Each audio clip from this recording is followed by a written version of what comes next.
Hello viewers at home and those of you watching us online, thank you once again for tuning in today. My name is Chef Andy, your regular host, and today we are going to be doing some very beautiful Indian dishes inspired from the Punjabi section or the Kashmir section of India. And we're going to start off by introducing the ingredients before us, and we're going to proceed on to mention some of the details on the dish much later in the show. But before we get there, we're going to start off by introducing the ingredients. So from the very front, we've got a tablespoon of paprika powder. You're also going to need some cumin powder and some garlic powder. You're also going to require some chaat masala, some garlic cloves there, about 5 to 6 pieces, a teaspoon of coriander seeds. You also require 1 large onion, some chili there to use, and some tomato paste, about 2 teaspoons will do. You're also going to be working with some tomatoes there. 2 medium-sized tomatoes will be okay. You're also going to require some fresh coriander and 1 root of ginger. You'll require some salt for seasoning, about half a cup of some basmati rice, some red kidney beans, some coconut milk, and some water for cooking with. But now we're going to take a short break very quickly, and when we do come back, we're going to dive into this very simple dish, and I'll be able to explain a little more about the dish at hand. See you after a short break.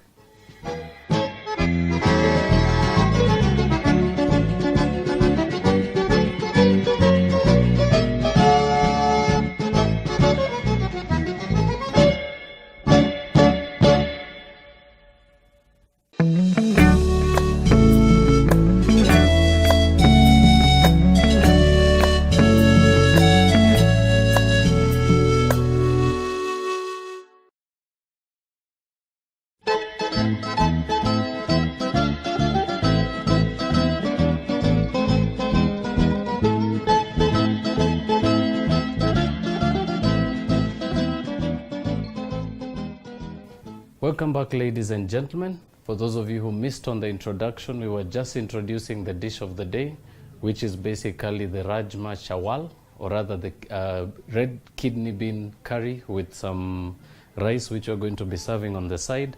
So we're going to start the first process by soaking our rice. So very simply, proceed to add your rice to a bowl and proceed to add some water. Now we're going to allow for our rice to soak in the water for anywhere between 10 to 15 minutes. So this should actually be just enough time for you to begin the rest of the process and proceed to cook your rice right in the middle of it. So we're going to set this right behind us, and we're going to proceed to start preparing some of the ingredients we'll be working with. So firstly, proceed by halving a large white onion. So we're only going to use half for this particular recipe. So very simply, proceed to cut some slits right over the top, turn it sideways, and slice once almost through to the end, and once more just underneath, and proceed to chop that finely.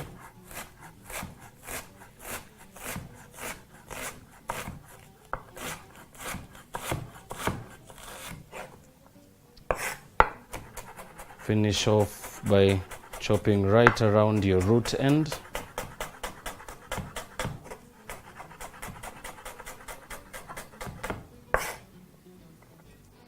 And now very quickly proceed to heat up a pot that you'll be cooking with.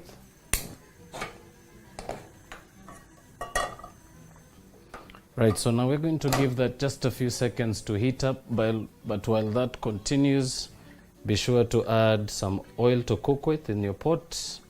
So we're going to add about a tablespoon to a tablespoon and a half, and just allow for the pot to heat up very quickly. And we are going to proceed to add our onions into the bowl.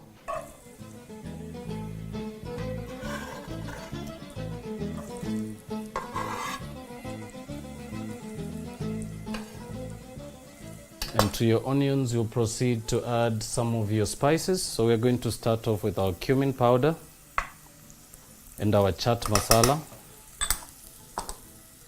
We're also going to add our garlic powder, our coriander seeds, and last but not least, a small pinch of some paprika powder. And you're going to proceed to fry those together, mixing through, making sure to coat everything with the spices. And now at this stage, your pot might actually be quite dry, so be sure to add a small bit of oil, but always make sure not to add too much. Remember, you also don't want to come out with a very, very oily dish.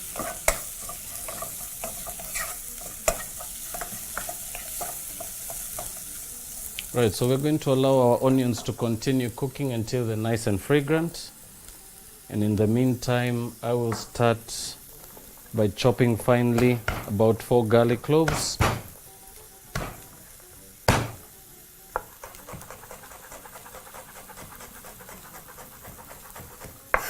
Constitute to the center of your board.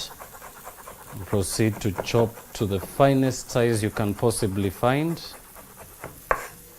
For those of you who may also want to use a pestle and mortar, it's very much allowed for this particular process. And even if you also have a food processor, it will actually also save you a bit of time. So garlic in, proceed to mix once more.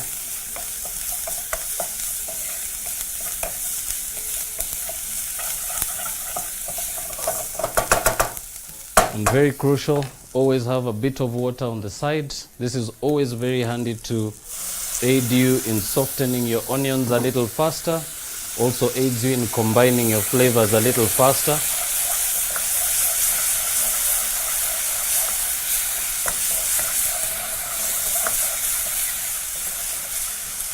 Right, now while you cook away the water, proceed to grab your tomatoes and begin by chopping them into some wedges.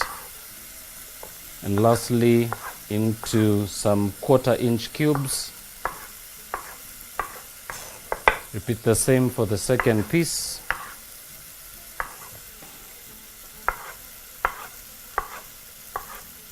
And proceed to add that to your pot.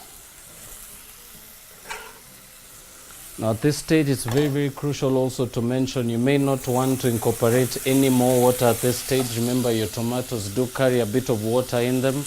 So very important to allow the tomatoes to cook down, also allowing them to ooze out the juices and allow the mixture to cook into a pasty consistency.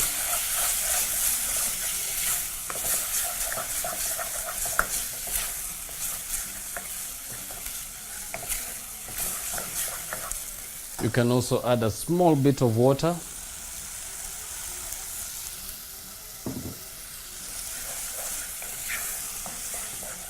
And proceed to mix through.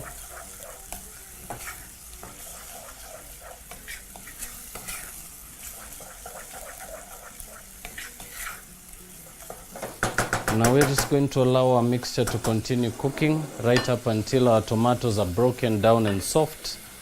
But in the meantime, we'll also incorporate some root ginger. So I'm just going to grate some of this very quickly. So you're going to require about a teaspoon.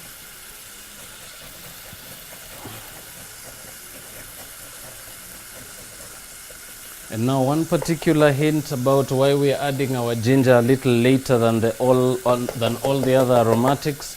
Remember, we're also trying to find a nice, beautiful balance in the ingredients.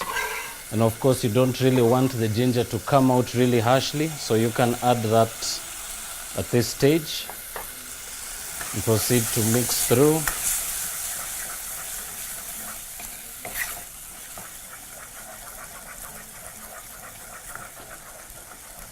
Proceed to cook at medium to high heat, constantly mixing through.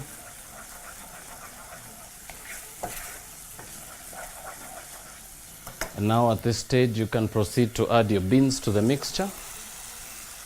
Now for this recipe, we are using nyayo beans or red kidney beans. And this particularly would be the original beans that were used in the original Punjab recipe. Just to give you an idea of also of the dish, I particularly managed to learn this from a couple of Indian chefs back in the day. Of course, we don't really have all the authentic ingredients, but we have actually managed to find some of the crucial ones that will aid you in making your own very simple Rajma chawal.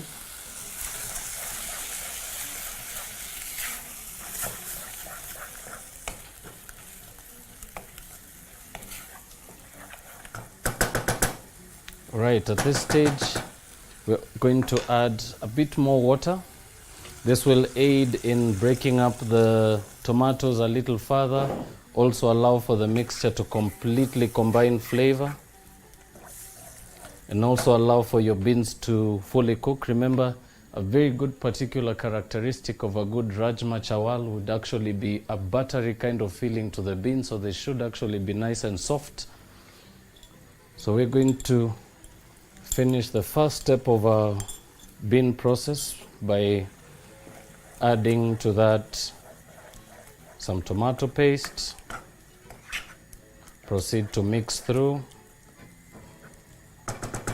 And now you can actually allow for that to continue simmering until nice and tender. Remember, the mixture will actually also continue to thicken as it proceeds to cook. So also very, very importantly, remember to also have a little bit of water just to thin down the sauce, which we're actually going to thicken with a bit of the coconut cream.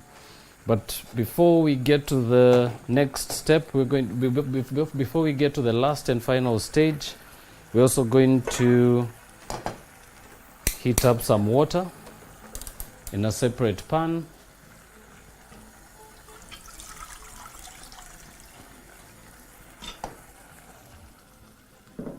And to your water, you're going to proceed to heat. And we're also going to incorporate some salt to season our rice with.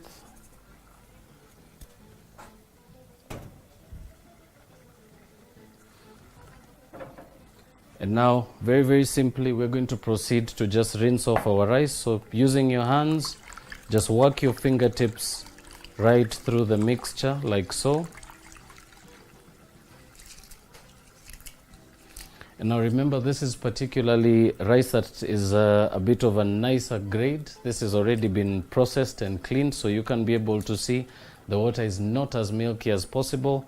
But very, very crucially, always remember to make sure to not have any kernels in there. Remember, it's very unpleasant to have some rice kernels when you're serving your white rice, and it will actually show for a bit of less concern with your dish. So be very, very wary when you're working with rice.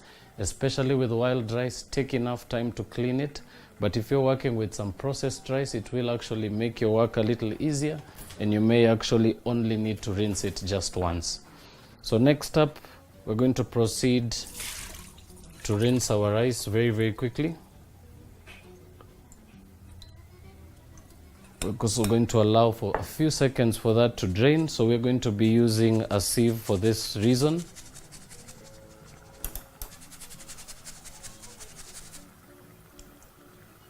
And once you have all that excess water completely drained, proceed to add your rice to your pot to cook.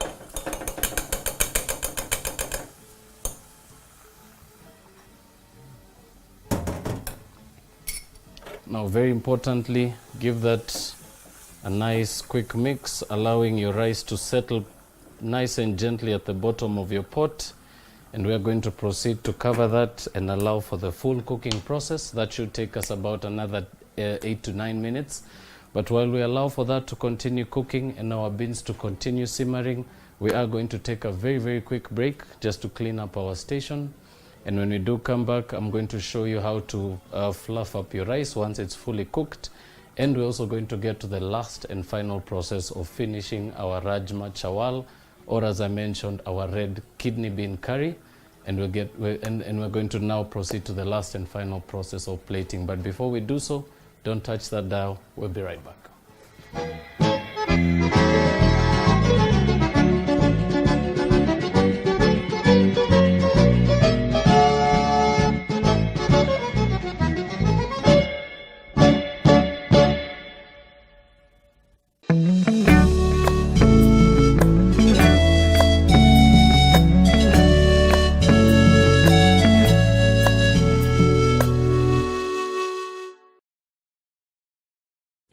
Welcome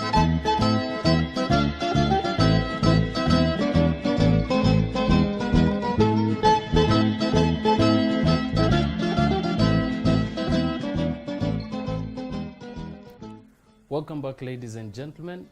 For those of you who are with us just before we took the break, we've just been finishing our red bean curry, and we've just also finished our rice. Now we're at the last and final stage of plating. Now we're going to start off by fluffing up our rice, and it's a very, very simple technique. Once your rice is cooked, very, very gently, using a fork, just proceed to work your fork around your pot, and actually you should actually start to see the rice almost raise up in height slightly, and that is a very good sign for some very, very cooked rice. So as I mentioned, your rice should be nice and fluffy by this stage, and you can now proceed to plate. But before we get there, we're going to finish off our curry by adding our coconut milk. So we're going to add about half a cup to give it a nice, beautiful richness. Also going to season with some salt, very, very handy. Now proceed to mix through. And you should actually get that nice, beautiful coconut aroma coming over your pot. And now you can allow that to finish simmering for about another 4-5 minutes while you proceed to plate your rice. So we're going to start off by moving our rice to our plate of choice. So I'm just going to scoop some of this rice into this side bowl.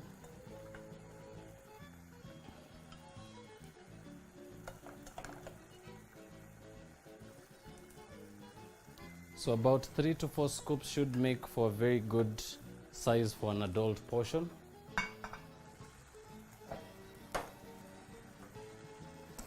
And now just proceed to give your beans a bit of a mix. And of course also very, very crucial to not serve a very, very runny mixture. So very, very importantly at this stage you should actually be checking for thickness, making sure not to make it too thick, impossible to enjoy with your rice, and not too runny to make it look actually like a stew and not a curry. So I'm just mixing this at high heat. This should allow for the liquid to evaporate a little faster. And now the beans are nice and soft. We're actually going to just take one piece and check it on the board. So very, very simply just place one on your board and press very gently. If it mashes and holds onto the spoon, then your cooking process is done and you can proceed to serve your dish. So very quickly proceed to grab a ladle, and into your bowl of choice proceed to scoop in your Rajma chawal.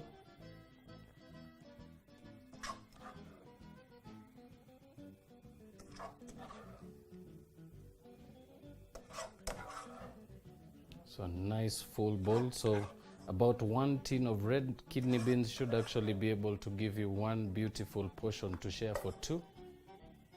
Just going to lay that right on the plate. And very, very simply, I always like to garnish my plate very lightly. So I'm just going to place a small piece of chili at the top there. And of course, very, very handy always to have some nice, beautiful, fresh coriander for any curry particularly. So begin by breaking off some of those leaves from the stalks, and very, very simply proceed to just place them all over the surface of your bowl, which should aid quite well in giving you a nice, beautiful dish to present. So ladies and gentlemen, as I mentioned, we were making a very, very simple Rajma chawal, which is a very, very simple curry that's made from kidney beans.